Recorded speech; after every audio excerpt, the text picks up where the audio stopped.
Bonjour et bienvenue dans ce moment de partage et de réflexion spirituelle. Ce midi, prenons un moment pour nous arrêter et nous ressourcer dans la parole de Dieu. Avant de continuer notre journée, réfléchissons ensemble à ce qui est vraiment important dans notre vie. Aujourd'hui, nous allons explorer un thème qui nous concerne tous, celui de la priorité que nous donnons à notre relation avec Dieu dans notre quotidien. Ce thème est abordé de manière très pertinente dans l'évangile du jour, Luc 10, versets 38 à 42. Cette partie de l'évangile nous raconte l'histoire de Marthe et Marie, deux sœurs qui accueillent un Jésus chez elles. Alors que Marthe est très occupée à préparer le repas, Marie choisit de s'asseoir au pied près de Jésus pour écouter sa parole. Lorsque Marthe demande à Jésus d'intervenir pour que Marie l'aide, Jésus lui répond « Marthe, Marthe, tu te donnes du souci et tu t'agites pour bien des choses. Une seule est nécessaire. Marie a choisi la meilleure part. Elle ne lui sera pas enlevée. » Pour comprendre mieux ce passage, revenons à Luc 10, versets 38 à 42. En ce temps-là, Jésus entra dans un village. Une femme nommée Marthe le reçut. Elle avait une sœur appelée Marie qui, s'étant assise aux pieds du Seigneur, écoutait sa parole. Quant à Marthe, elle était accaparée par les multiples occupations du service. Elle intervint et dit « Seigneur, cela ne te fait rien que ma sœur m'ait laissé faire seule le service? Dis-lui donc de m'aider. » Le Seigneur lui répondit « Marthe, Marthe, tu te donnes du souci et tu t'agites pour bien des choses. Une seule est nécessaire. Marie a choisi la meilleure part. Elle ne lui sera pas enlevée. » Cette histoire nous parle d'une lutte humaine que nous connaissons tous. La lutte pour donner la priorité à ce qui est vraiment important dans notre vie. Dans un monde où nous sommes constamment sollicités par nos occupations et nos responsabilités, il est facile de perdre de vue ce qui est essentiel. Nous nous agitons pour bien des choses, comme Marthe, et nous oublions de prendre le temps de nous arrêter et de nous ressourcer dans la présence de Dieu. La parole de Dieu nous rappelle qu'une seule est nécessaire. Ce qui est nécessaire, c'est de prendre le temps de nous arrêter et de nous ressourcer dans la présence de Dieu.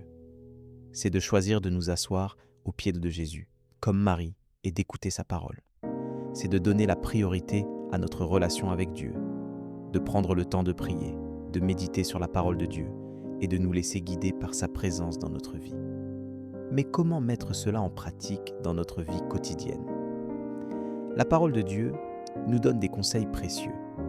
Dans Matthieu 6, verset 33, Jésus nous dit « Cherchez d'abord le royaume de Dieu et sa justice, et toutes ces choses vous seront données par surcroît. » Cela signifie que nous devons donner la priorité à notre relation avec Dieu, chercher à le connaître et à le suivre, et que toutes les autres choses seront mises en place dans notre vie.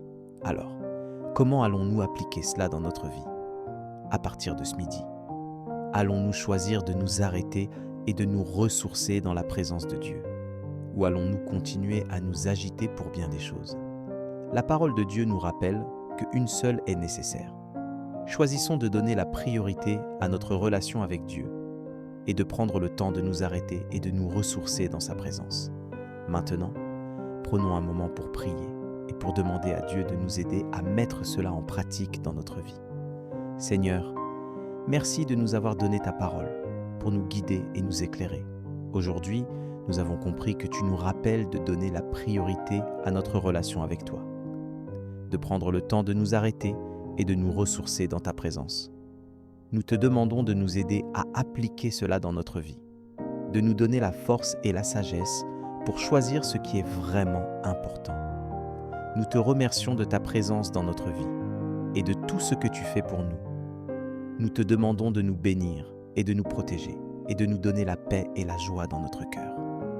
Nous te prions également pour les autres, pour que tous puissent connaître ta présence et ta bénédiction dans leur vie. Seigneur, nous t'aimons et nous te remercions pour tout. Amen. Si cette prière a touché ton cœur, tape Amen dans les commentaires. Je prie que toute bénédiction de cette prière repose maintenant sur toi. Si tu as besoin d'une prière particulière, n'hésite pas à nous le dire dans les commentaires. Nous serons honorés de prier pour toi. Nous te donnons rendez-vous à 19h pour l'étude d'une des 365 promesses de Dieu. Que la grâce et la paix de notre Seigneur Jésus-Christ soient avec toi. Amen.